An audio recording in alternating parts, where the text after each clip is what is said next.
अस्सलाम वालेकुम। उम्मीद है कि आप सब ठीक होंगे। इस वीडियो में आप सीखेंगे कि जो आपको काफ़ी लोगों को रीसेंट प्रॉब्लम्स आ रही हैं कि अमेज़ॉन का अकाउंट उनका डीएक्टिवेट हो जा रहा है या सस्पेंड हो जा रहा है। तो इस वीडियो में आपको बताऊंगा कौन से ऐसे मेजर रीजंस हैं जो आप देखें कि अगर आप कर रहे हैं तो उनको बंद करें, नहीं तो आपका अकाउंट अगर नहीं हुआ डीएक्टिवेट या सस्पेंड तो आने वाले टाइम में हो जाएगा। तो इस वीडियो को एंड तक देखें, बहुत इन्फॉर्मेटिव वीडियो है आपके लिए।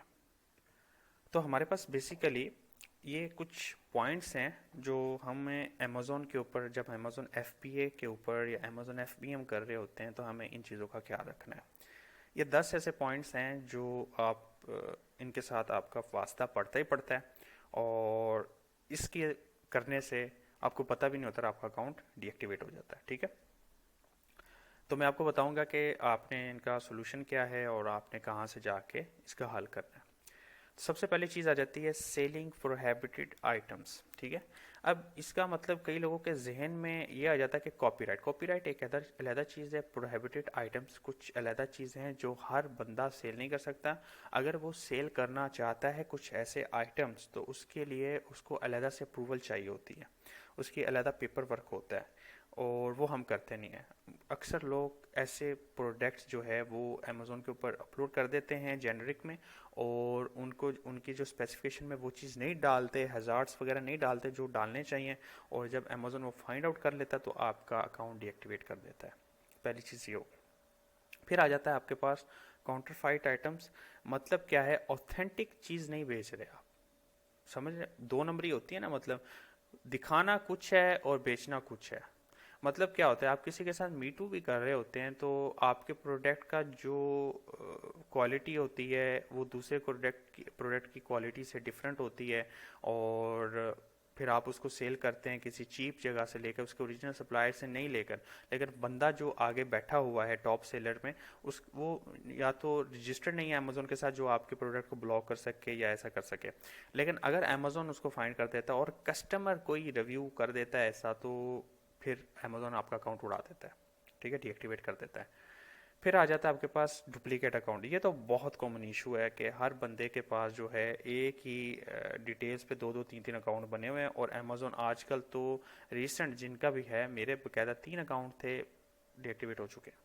ठीक है, ये डुप्लीकेट अकाउंट होने की वजह से कि आपने same address same documents use करके आपने अकाउंट्स बनाए थे अमेजोन के, और वो आपके डीएक्टिवेट हो गए, तो आपने डुप्लीकेट अकाउंट नहीं बनाने।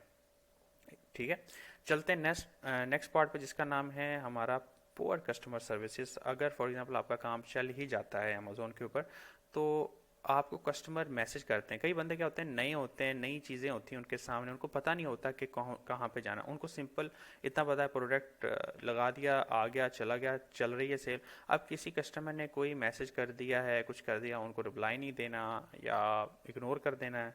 या कभी कभार क्या होता है, कस्टमर कुछ ऐसी बात कह देता है कि बंदा उसको उल्टा समझते हैं ना आप, उल्टी बात कर देनी उसको। तो वो भी एक पुअर कस्टमर सर्विसेज में आता है, और जब उसका रेट आपका बढ़ जाता है पुअर कस्टमर सर्विसेज का, तो आपका अकाउंट के डीएक्टिवेशन के चांसेस बढ़ जाते हैं। फिर आ जाता है फेक रिव्यूज़ लेने। कौन लेते हैं फेक रिव्यूज़? जो बड़े लोग जिन्होंने अपना नया नया प्रोडक्ट लॉन्च किया है, और वो जीटीआईएन लेकर या आप कहें ट्रेडमार्क लेके वहाँ पे प्रोडक्ट लाए हैं और चाहते हैं कि हमारे पास और सेल्स आए। तो सेल्स, आपको पता है लोग आजकल रिव्यूज़ पढ़ते हैं, तो वो लोग क्या करते हैं, फेक रिव्यूज़, अनएथोराइज रिव्यूज़ जो है जनरेट करने की कोशिश करते हैं, और जब अमेजोन के सिस्टम में ऐसी कोई चीज़ उनको फाइंड आउट हो जाती है तो वो आपका अकाउंट डीएक्टिवेट कर देते हैं। फिर क्या होता है, एक हमारा अकाउंट फ़ौरन, नेक्स्ट पॉइंट ये आ जाता है कि जब भी हमारा अकाउंट सस्पेंड या डीएक्टिवेट हो जाता है तो हम फ़ौरन नया बना देते हैं, पुराने को ख़त्म किए या पुराने पे कोई ना कोई इसका सोल्यूशन निकाले बगैर ही। तो ये काम आपने नहीं करना।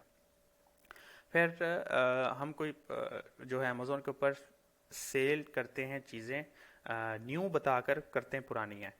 ठीक है, और ये भी अगर पकड़ में आ जाए तो आपका अकाउंट डीएक्टिवेट हो जाता है। ठीक है, बेसिकली काफ़ी लोग ऐसा काम नहीं करते, लेकिन जो कर रहे हैं वो भाई ख्याल से, उनके अगर माइंड में चल रहा हो कि यार ये सेकंड हैंड आइटम मुझे अच्छी भी दिख रही है और मुझे इतने में मिल रही है, तो लालच होती है ना इंसान में, तो वो हो सकता है।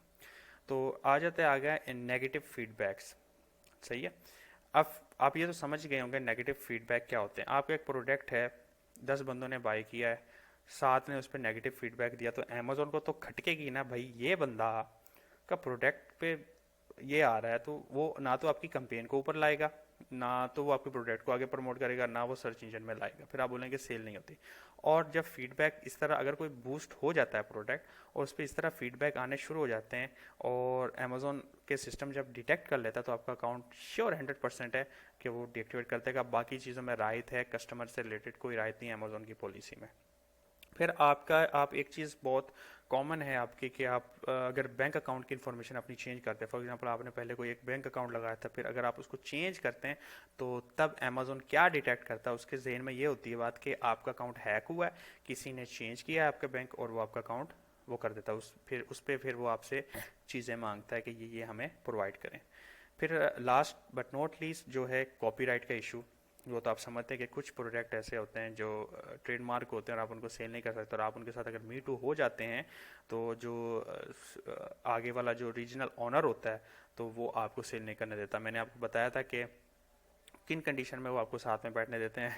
अगर आप उनके साथ $1-2 $1-2 की प्राइस का फ़र्क डाल के बैठेंगे तो वो आपको उड़ा देंगे। बहुत कम है कि आपको बैठना वहाँ पे मिलेगा।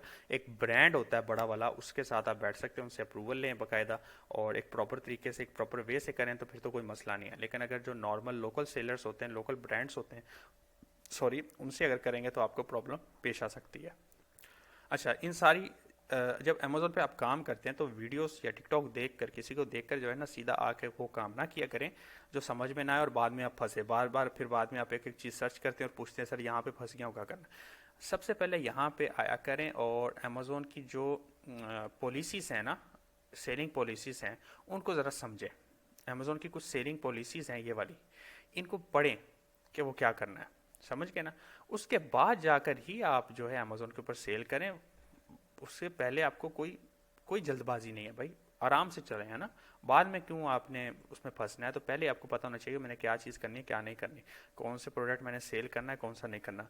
और ऐसा प्रोडक्ट लिया करें ना तो जिसमें एक्सपायरी हो, ना कोई डेंजरस हैजर्ड्स हो, ना केमिकल प्रोडक्ट हो। ऐसा प्रोडक्ट हो जो डेली बेस पे यूज़ होता हो, आज ख़त्म हुआ कल इस्तेमाल हुआ, ठीक है। वो कोई भी चीज़ हो सकती है ऐसी, आपको अगर आप सर्च करने शुरू करेंगे तो आराम से मिल जाएगी। और शुरू के 10 प्रोडक्ट पे नज़र मत लगाएं, नीचे 100 के नीचे आके देखें, 100 से 200 के बीच में प्रोडक्ट को देखें, वहाँ से आपको आइडिया होगा। ब्रांड्स को अप्रोच करें, शुरू में FBA करें, और उसके बाद फिर जाके आप अपना प्रोडक्ट लॉन्च करें जब आपका एक एक्सपीरियंस हो जाएगा 3-4 महीने के बाद, ठीक है। शुरू में ही फ़नी काम बनने की ज़रूरत नहीं है, आराम से करें ये। फिर वरना आप डीमोटिवेट होकर ट्रैक सेट जाएंगे कि पैसा भी आपका उसमें अटक जाएगा। 3-3 महीने 4-4 महीने अमेजोन पैसे भी नहीं देता, ठीक है। तो अगर कोई पॉइंट है आपके जहन में कि सर वो चीज़ भी हमें फेस हुई है तो आप काइंडली कमेंट करें, इंशाल्लाह मैं उस पर भी कोई ना कोई शॉर्ट वीडियो बना दूंगा। वीडियो को पसंद आई हो लाइक कर दें, चैनल को सब्सक्राइब कर दें, अपने दोस्तों में शेयर करें। मिलते हैं नेक्स्ट वीडियो में। अल्लाह हाफिज़।